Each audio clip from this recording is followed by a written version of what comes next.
Bonjour. Alors, dans la suite de la vidéo précédente, l'exercice que j'ai choisi premier, c'est ça. Je lis avec vous. Si ce n'est pas lisible, vous pouvez trouver les énoncés sur Teams et aussi en bas de vidéo sur YouTube. Donc, vous pouvez regarder. Mais on lit quand même ensemble cet exercice. Alors, un garagiste dispose de 2 voitures de location. Chacune est utilisable en moyenne 4 jours sur 5. Il loue les voitures avec une marge brute de 300 € par jour et par voiture. Soit grand X, la variable aléatoire égale au nombre de clients se présentant chaque jour pour louer une voiture. On suppose que X de l'oméga, donc l'univers de X, c'est 0, 1, 2, 3. Ça veut dire maximum 3 clients qui se présentent par jour, n'est-ce pas? Ok, avec la loi de probabilité de X qui est là. Première question. Z, on suppose, c'est le nombre de voitures disponibles par jour. Déterminer la loi de Z. Il y a une information entre crochets. On pourra considérer que X et Z sont indépendants. Ça paraît logique parce que X, c'est le nombre de clients qui se présentent et Z, c'est le nombre de voitures disponibles. Du coup, ces deux événements indépendants, n'est-ce pas, l'un n'influence pas l'autre. Donc, ça ne choque pas que ça soit indépendant. Alors, question 2 et 3, on verra tout à l'heure, mais d'abord, on fait question 1. Ok, donc, question 1, Z. Est-ce qu'on peut dire que Z appartient à 0, 1, 2, n'est-ce pas? L'univers de Z. Parce qu'il dispose de 2 voitures, donc maximum 2 voitures peuvent être disponibles en même temps. Ou bien une voiture où il n'y a aucune, 0 voiture disponible. Donc c'est la seule possibilité, n'est-ce pas? Ok, maintenant on va calculer la loi de probabilité de Z. Alors on cherche d'abord P de Z égale 2. Ça veut dire la probabilité d'avoir 2 voitures disponibles en même temps. Ok, regardez les premières infos ici. 4 jours sur 5. Une voiture, chacune est utilisable en moyenne 4 jours sur 5. Ça veut dire une voiture est disponible 4 jours sur 5. Disponible, on suppose c'est utilisable. Ok. Donc, la disponibilité de première voiture, c'est 4 sur 5, n'est-ce pas? Ok. Mais la deuxième voiture peut être disponible en même temps, n'est-ce pas? Parce que la disponibilité d'une voiture ne change pas la disponibilité de l'autre. Donc, ces deux événements sont indépendants. Et quand c'est indépendant, on fait la multiplication. Donc 4 sur 5 fois 4 sur 5. Et là, ça nous donne 16 sur 25. Donc, probabilité d'avoir 2 voitures disponibles, c'est 16 sur 25. Ensuite, on va calculer maintenant probabilité d'avoir 2 voitures indisponibles. Ça veut dire 0 voiture disponible, n'est-ce pas? Alors, dans quel cas on peut trouver? Aucune voiture est disponible. Alors, indisponibilité d'une voiture, qu'est-ce que c'est? Regardez. Une voiture est disponible en moyenne 4 jours sur 5. Du coup, cette voiture n'est pas disponible l'autre jour. Donc, un jour sur 5, elle n'est pas disponible. Donc, indisponibilité, c'est 1 jour sur 5. Donc, 1 sur 5 pour une voiture. Alors, en même temps, quand une voiture est indisponible, l'autre peut être aussi indisponible, n'est-ce pas? Donc, ces deux événements sont indépendants. Indisponibilité d'une voiture ne change pas l'indisponibilité de l'autre, comme la disponibilité. Donc, ça a aussi 2 événements indépendants. Et du coup, qu'est-ce que j'ai fait? J'ai fait produit 1 sur 5 fois 1 sur 5. Et ça m'en fait 1 sur 25. C'est quoi la probabilité d'avoir aucune voiture disponible? Ou bien probabilité d'avoir 2 voitures indisponibles? C'est 1 sur 25. Alors, il me reste dernière. Comment je vais faire? Je vais faire P de Z égale 1. La probabilité d'avoir une voiture disponible, c'est quoi? C'est 1 moins la somme de 2 autres, n'est-ce pas? Donc, P de Z égale 2 moins P de Z égale 0. C'est simple parce que la somme des probabilités est 1. Du coup, si j'essaie les deux, je peux calculer les troisièmes avec cette relation. Et donc, 1 moins P de Z égale 2, c'est 16 sur 25. Moins 1 sur 25. Et là, regardez, à la place de 1, je peux mettre 25 sur 25. Et donc, ça me fait simplifier. 8 sur 25. Et voilà, c'est fini la question 1, c'est la loi de probabilité de Z. Donc on a calculé. Maintenant, avant d'avancer pour deuxième et troisième, je voudrais bien faire une petite remarque importante ici, que la Z variable aléatoire, elle suit une loi binomiale. On verra comment. Alors, je supprime ici parce qu'on n'a pas besoin pour l'instant. Donc, 3 sur 0, je garde, mais je efface ici.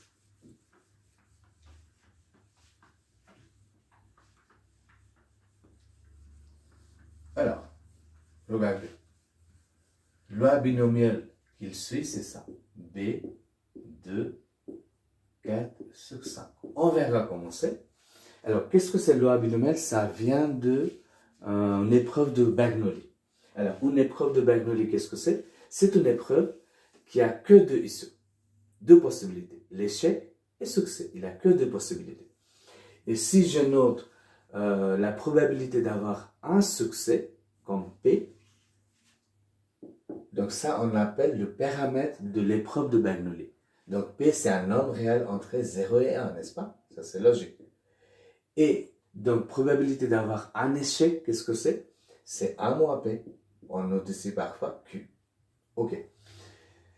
Donc, la question maintenant, on peut se poser, si je répète n fois une épreuve de Bernoulli, quelle est la probabilité d'obtenir K succès? Et cette réponse-là est donnée par loi binomiale. Alors, un exemple pour épreuve de Bernoulli, si je lance une pièce équilibrée, il y a deux possibilités, n'est-ce pas? Pile et face. On peut supposer pile, c'est succès, face, c'est l'échec. Et du coup, quelle est la probabilité d'avoir une pile ou un succès? C'est demi. Il y a deux possibilités, c'est un demi. Donc, lancer une pièce équilibrée, c'est une épreuve de Bernoulli avec paramètre P égale demi. C'est juste un exemple. Ok, maintenant on revient à notre référence. Alors, si je répète une épreuve de Bernoulli n fois, quelle est la probabilité d'obtenir K succès? Et là, donc je note d'abord la notation B, NP. Donc B représente pour Bernoulli, N parce que j'ai répété n fois cette épreuve de Bernoulli. On appelle aussi schéma de Bernoulli, c'est quand on répète n fois. Et P, c'est la paramètre qui représente la probabilité d'obtenir un succès. Alors, la loi binomiale nous dit que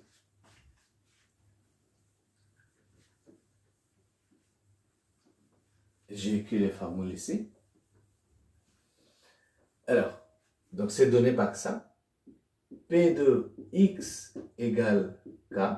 Donc x représente la variable aléatoire qui égale le nombre de k succès à l'issue de schéma de Bernoulli. Ça veut dire à la fin de n répétitions, x représente le succès, k succès en fait. Voilà. Donc c'est égal à nk. Ça c'est le coefficient binomial fois p puissance k fois 1 moins p puissance n moins k. Ça c'est les formules, n'est-ce pas? Alors, et k, on sait que c'est entre 0 et n. Parce que j'ai répété n fois cette expérience. Du coup, maximum, je peux avoir n succès ou bien aucun succès. Donc, k est entre 0 et n. Et là, pour nous, on avait dit que z suit une loi binomiale, n'est-ce pas? Du coup, x, c'est une variable aléatoire quelconque en général. Mais pour nous, x, c'est z. Donc, je remplace x par z. Z égale k. Regardez. N, qu'est-ce que c'est? Pour la référence, c'est 2. On avait choisi n égale 2. Donc, ça serait 2k. Et P, on avait choisi 4 sur 5. C'est correct parce que 4 sur 5, c'est entre 0 et 1. Donc, c'est un bon paramètre. Donc, je remplace par 4 sur 5 puissance k fois 1 moins P. 1 moins 4 sur 5, qu'est-ce que c'est? C'est 1 sur 5.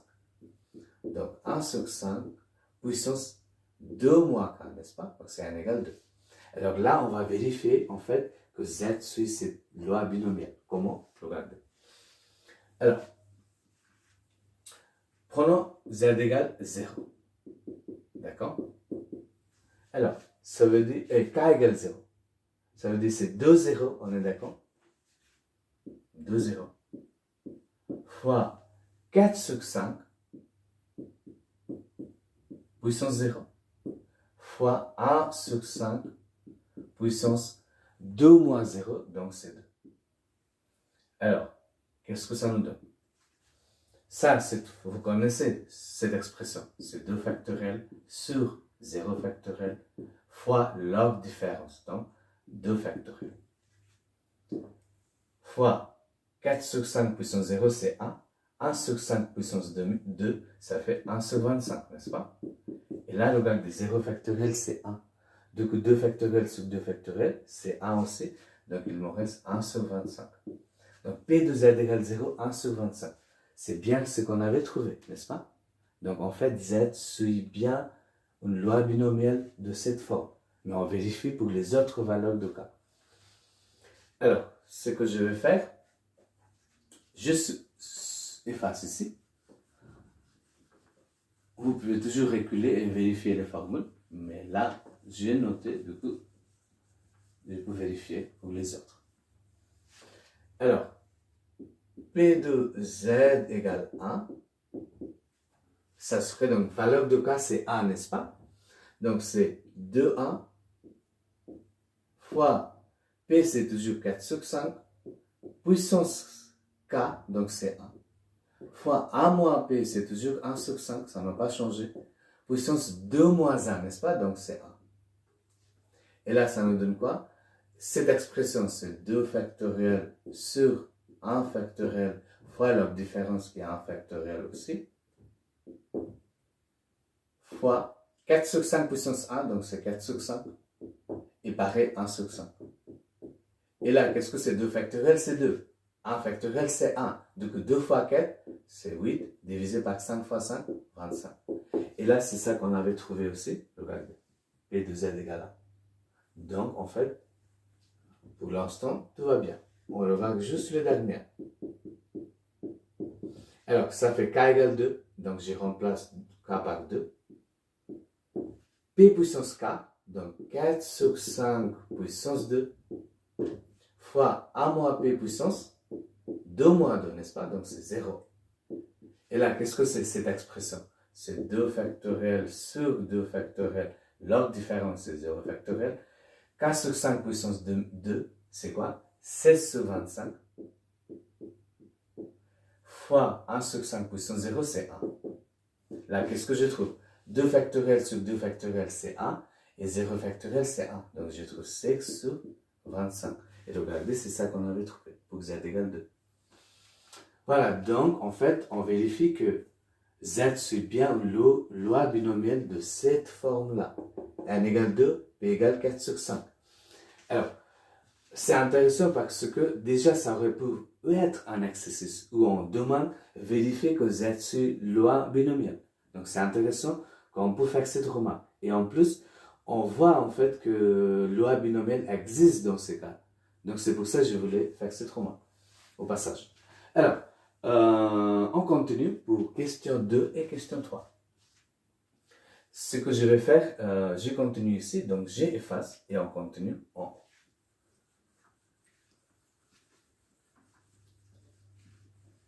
Alors,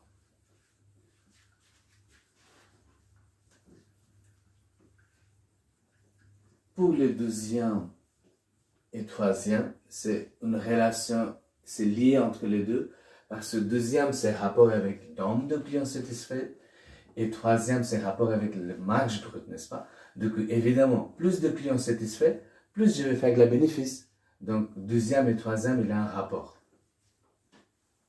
Ok, Y. La VA, donc variable aléatoire, nombre de clients satisfaits par jour. Déterminer la loi de Y. Ok, donc, on va d'abord chercher l'univers de Y. Y appartient, regardez, il peut avoir 0 client satisfait, c'est possible. C'est dommage pour moi, je ne vais faire aucun bénéfice, mais bon. Un client satisfait, c'est possible.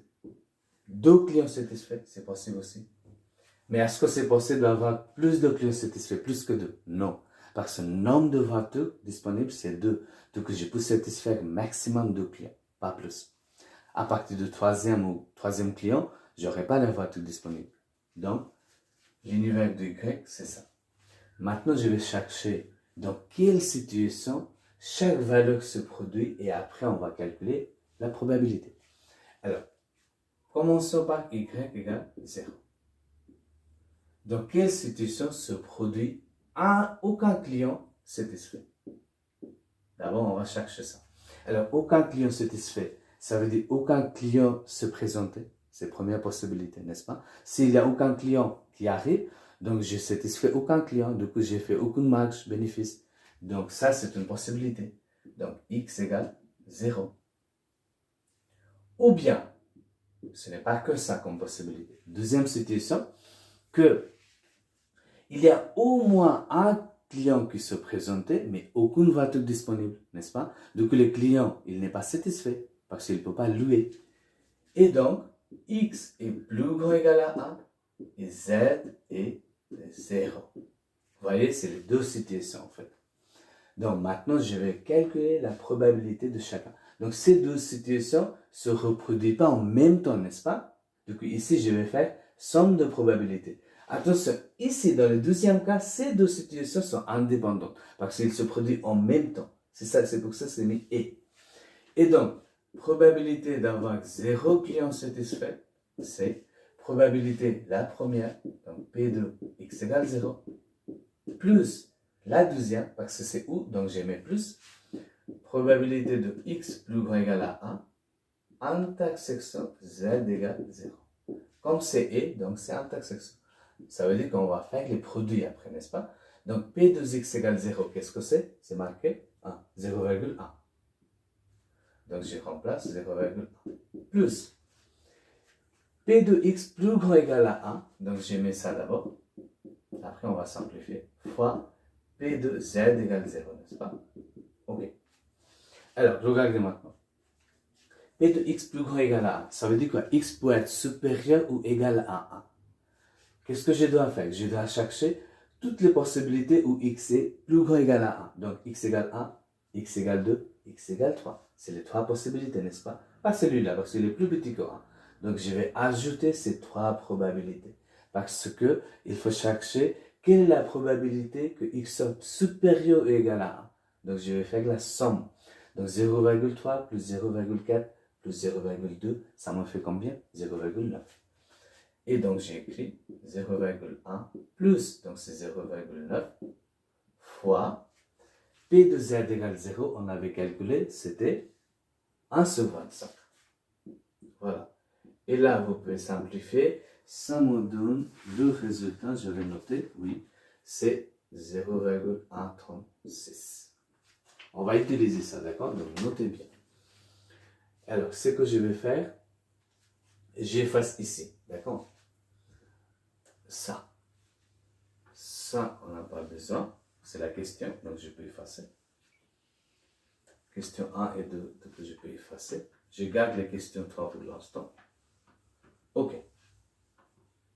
Alors, je continue. Ensuite, ici, en bas. Alors, maintenant, je vais chercher dans quelle situation un client est satisfait. C'est ça que je vais chercher. Ensuite, je peux calculer la probabilité. Alors, un client satisfait. Ça veut dire quoi? Que je peux dire qu'il y a un client qui se présentait, il y a au moins une voiture qui est disponible.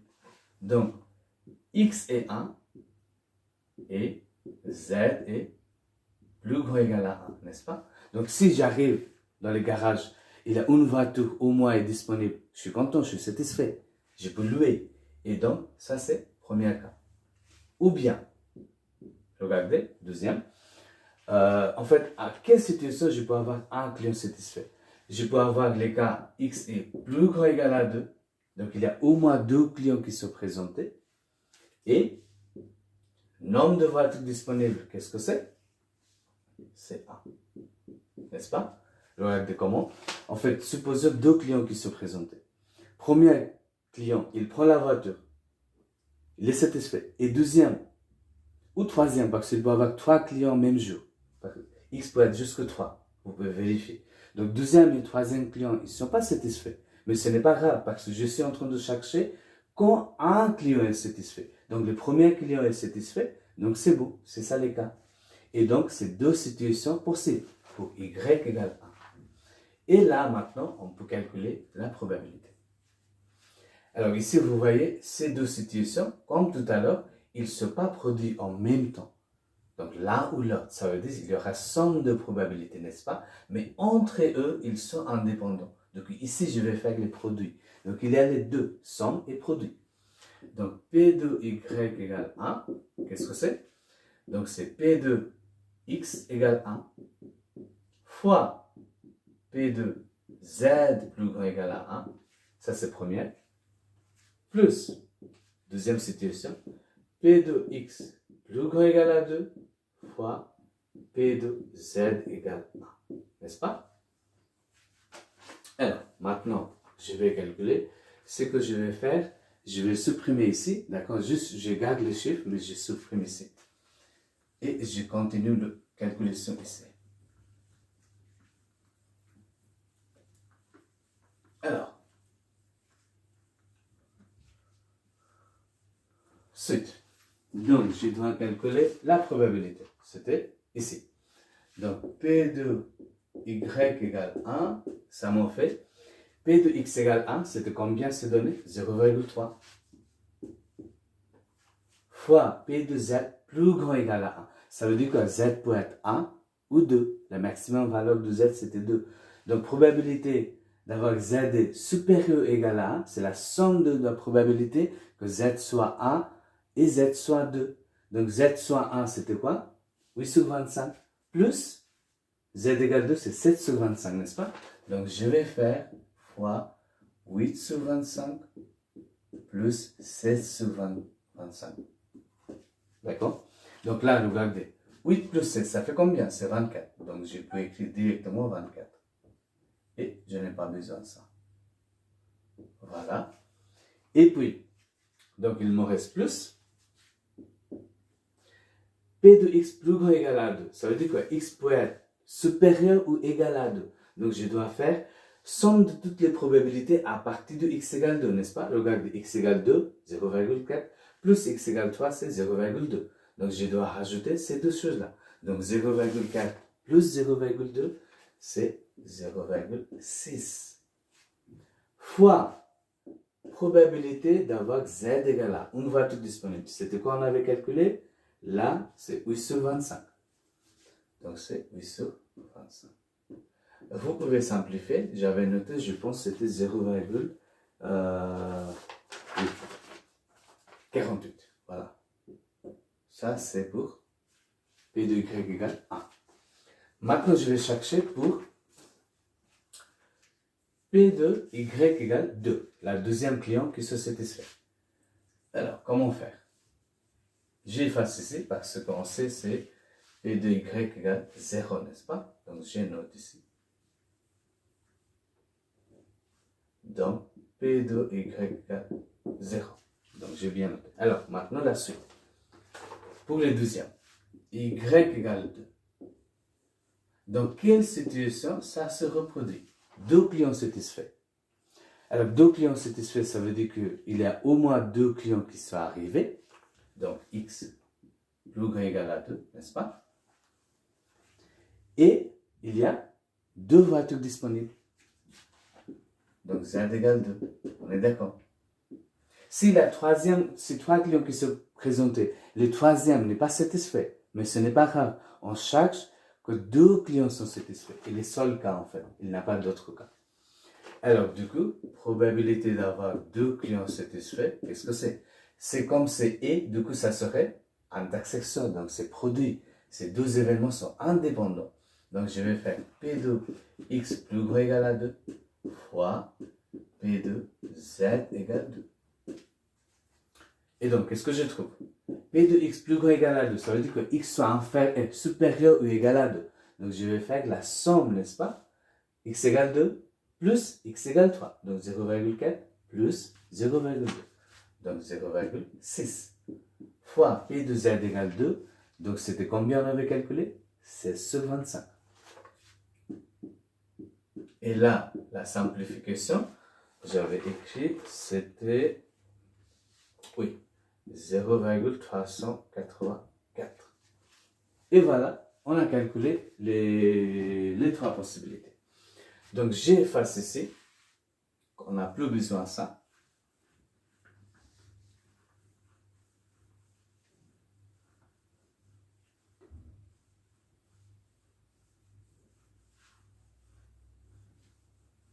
Donc, loi de probabilité de Y, loi de Y, c'est fait. Donc, P de Y égale 0, c'est ça. P de Y égale 1, c'est ça. Et P de Y égale 2, c'est ça. Ok, maintenant, la troisième question. Regardez, calculer la marge brute moyenne par jour. Dès que vous voyez moyenne, vous vous dites que c'est rapport avec espérance. Espérance, elle est toujours parle d'une moyenne. Donc, on doit calculer espérance en fait. Mais espérance de quelle variable aléatoire? Parce qu'il y a trois variables, x, y, z. Donc, espérance de laquelle? Alors, on peut poser la question. En fait, c'est la marge brute, n'est-ce pas? C'est un rapport avec bénéfice. Du coup, qu'est-ce qu'on peut dire tout de suite? En fait, c'est nombre de clients satisfaits qui m'apportent la bénéfice. Donc, bénéfice, c'est rapport par rapport au nombre de clients satisfaits. Évidemment, ça peut être aussi rapport avec nombre de voitures disponibles ou bien nombre de clients qui s'arrivent. Mais c'est indirectement. Directement, c'est rapport avec nombre de clients satisfaits. Et donc, je dois calculer quoi? Espérance de la variable aléatoire Y. Qu'est-ce que c'est par les formules? C'est Y1 P1 plus Y2 P2 plus Y3 P3. Alors, les valeurs de Y, j'ai effacé, mais c'est pas grave. C'était Y appartient à 0, 1, 2, n'est-ce pas? Donc, il y a trois valeurs. Donc, Y1, c'est 0. Fois sa probabilité, c'était quoi on avait noté? Voilà. 0,136. Plus Y2, c'était quoi? C'est 1. Fois sa probabilité, c'est 0,48. Plus Y3, c'est 2. Fois sa probabilité qu'on avait notée, c'est ici. 0,384. Et là, vous pouvez simplifier. Ça m'en fait 1,2, oui, 2,48 euros. Alors là, on peut dire, en fait, c'est la marge brute moyenne par jour, mais par rapport à 1 euro de marge brute si j'ai lu une voiture. Mais j'ai lu, regardez l'annonce, j'ai lu 300 euros par jour par voiture, n'est-ce pas? Du coup, le bénéfice sera quoi? Je dois calculer en fait 300 Y. Et donc, je dois multiplier ça par 300. Et ça aussi, multiplié par 300, n'est-ce pas? Et pareil ici. Donc, je mets juste 300 multiplié. Et là, je trouve quoi? 374,4 euros. Et c'est ça les marges brutes en moyenne que les garagistes font par jour. Et voilà, c'est fait. Les trois. Donc, merci beaucoup. On continue pour les autres exercices.